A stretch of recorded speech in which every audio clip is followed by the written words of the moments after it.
At LibertyCon 2018, this is Josh Friedman, joined by Tanja Porcnik, the president of the Visio Institut in Slovenia, as well as the co-author of the 2017 Human Freedom Index. Tanja, thank you very much for joining me. Thank you for having me.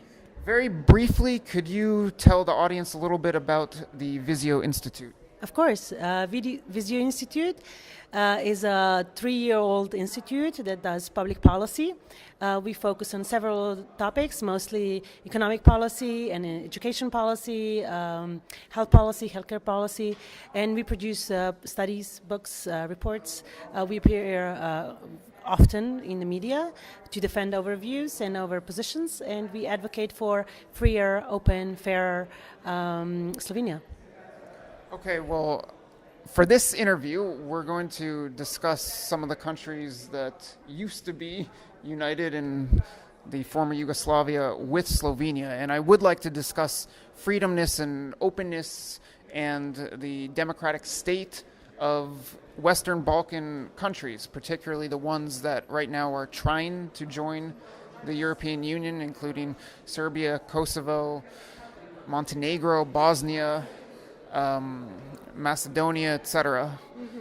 So this weekend could see the re-election of Milo Đukanović as president of Montenegro. Mm-hmm. And that is one case that seems to be emblematic of something that's going on in the region as a whole, where you have singular political figures who seem to, in a sense, have established an autocratic presence, and they're rotating back and forth between prime minister and president, and even when they're not in power, they're accused of actually controlling the politics of the country from behind the scenes. Can you speak a little bit about this scenario that's been unfolding in the Western Balkans in recent years? Yes, that is accurate. This assessment is accurate, but we have to keep in mind that this has been happening all around the world. The same thing, as well as it was a presence in our former country. We had a leader, Josip Broz Tito, for the entire duration of his life, so until he died. So people are used to having one leader, the head of the country, for more than 4 or 8 years, that you would say 2 terms, right? In Western countries, after 2 terms, you are supposed to step down, or maybe you are not even able to run again.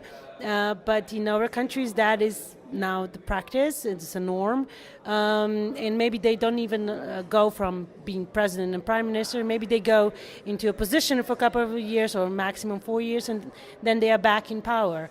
And we are seeing the same elites, if not one person, but the same elite rotating in power for a long time, which as a consequence has that these countries are not changing. These countries are not doing necessary reforms, are not improving in a sense that the lives of the people would be better, economically, well-being, also freedom-wise. With that, they would actually move, I would say, toward Western type of living. I'd like to get a little more of your thoughts on the consequences of that. But first, are you suggesting that the primary reason that the same leaders keep getting elected or retaining power is because the population here wants and appreciates a strongman? Is that the primary reason, or is there more to it than that? So, for instance, there have been allegations that there's some sort of partnership between, say, Đukanović and the West, or between Vučić and the West, and that the West relies on certain figures here in order to push through whatever reform agenda that is they want. What are some of the reasons why we end up with the same leaders here over and over again? Well, there are, in my opinion, several reasons. One of them is, as we mentioned, some people want a strong head of state. The second one is these people have captured the state, so the political elite has captured the economic means of production. In a lot of these countries, state ownership is humongous, especially vis-a-vis other countries where state has pulled away and allowed economy to grow on its own, develop it on its own. And then the last reason is also when there is a backing from the West or from the East, from certain governments, in order to keep a certain leader or certain elite in power in these countries. So in the case of backing from the West, I guess we could be talking about Đukanović. Arguably, we could be talking about Vučić as well.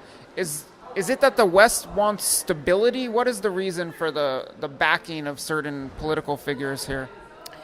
Well, it always starts with their own interest. In their own interest is that the region is stable. That is true. But at the same time, through these countries, they are channeling other interests, influenced on the wider region. So Russia wants to have influence through this region on the greater Europe. America wants to have influence, and EU wants to have influence going down to Turkey and then going to Middle East. So it's in their own interest to have influence as well as stability in this region. You mentioned Russia, so Russia, you could say, is arguably backing Milorad Dodik and Republika Srpska and other politicians who don't have so much power in the region. Does Moscow want stability, or does Moscow want something else? Because it's accused, at least from the West, of not wanting stability right now in the Balkans. Well, I think they want stability, but they want influence. So it's not in their interest that we would go back having a war, but definitely they would like to have an influence, and they do have an influence. Influence to stir certain countries away from joining the EU and NATO? That's one type of influence, yes. Okay, so let's speak a little bit about the consequences relating to freedom and governance of the political setup we have here. You've co-authored this report, the Human Freedom Index, so you must surely have a lot of input on that. How is the political model with sort of autocratic leaders that are in place throughout the region, how is that affecting freedom and democracy and reform agenda in the region? It's decreasing freedom, and that's one of the main reasons we have been seeing decrease in levels of freedom, not just in this region, but all around the world. And that is worrisome. That means that these autocrats, individuals or small group of people, is denying people their own freedoms, be it economic freedoms or civil freedoms. And it is really worrisome for anyone who cares about freedom, who advocates for freedom. But on the other hand... Can you give any examples of specific freedoms? For instance, it's spoken about a lot that in Serbia there's been a lot of restriction of freedom of the press. Is that true? Is that one example? That's the problem throughout the region, actually. All Eastern Europe. We know what happened in Slovakia recently, then also going down to Malta, where in both cases journalists have been killed.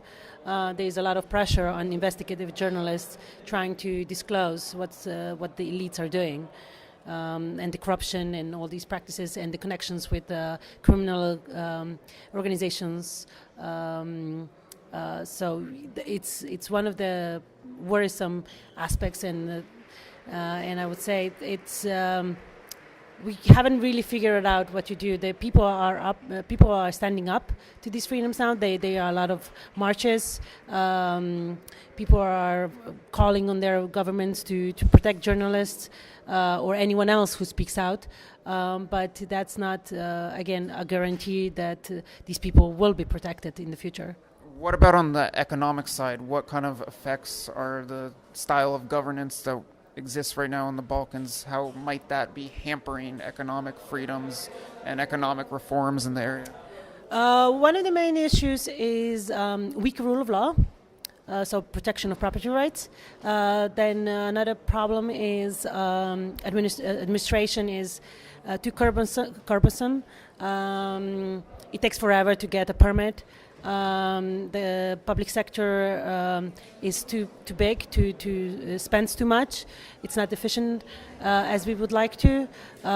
Too many regulations that are there for for the bureaucrats to actually have something to do rather than to help people go about their lives in a better way.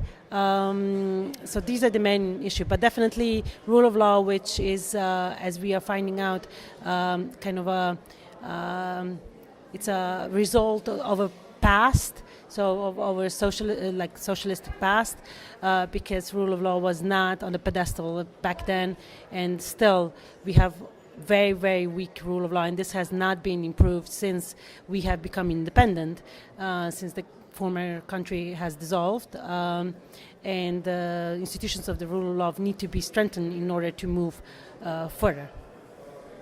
From the perspective of Slovenia, what would Slovenia like to see develop? What kind of changes would Slovenia like to see coming from the other countries in the former Yugoslavia? I mean, Croatia kind of aside, but the Western Balkans in general. What is Slovenia's interest in this? In the Western Balkans? Yes. Well, Slovenians are very nostalgic and rightfully of our former country, but in different ways. One is some people are nostalgic about the previous system, which was not that good. It was actually horrible. But then, on the other hand, we are very nostalgic of this closeness with former republics.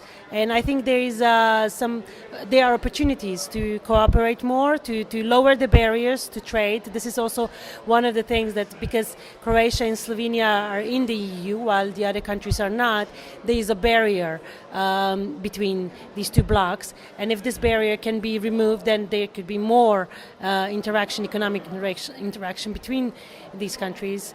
And if the business climate improves, then all of these countries are going to prosper and kind of feed off each other, and then which would, as a consequence, see improvement of levels of income of people in all these countries go up.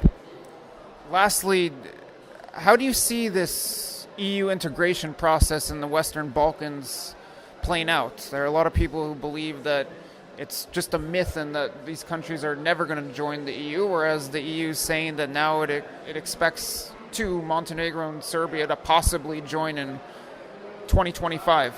How do you see some of this playing out? Most of this is politics.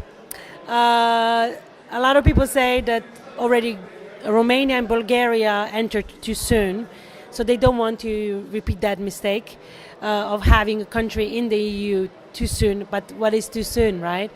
I think the process actually of joining EU is the best thing that could happen to a country, be it Slovenia or any other former republic of Yugoslavia. Why?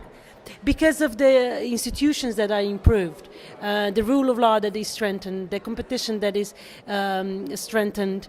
So basically, more freedoms are given to the people, as well as the country. The apparatus becomes more efficient, and the politicians get more sense of what people want rather than what they want.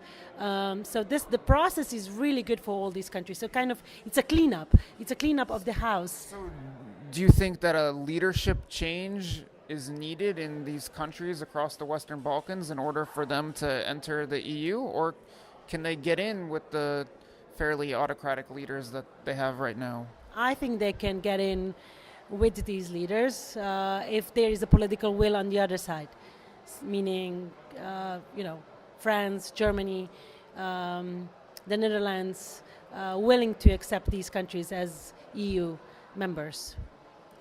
Okay, thank you very much. Where can people check out information about the Institute? Is there a website?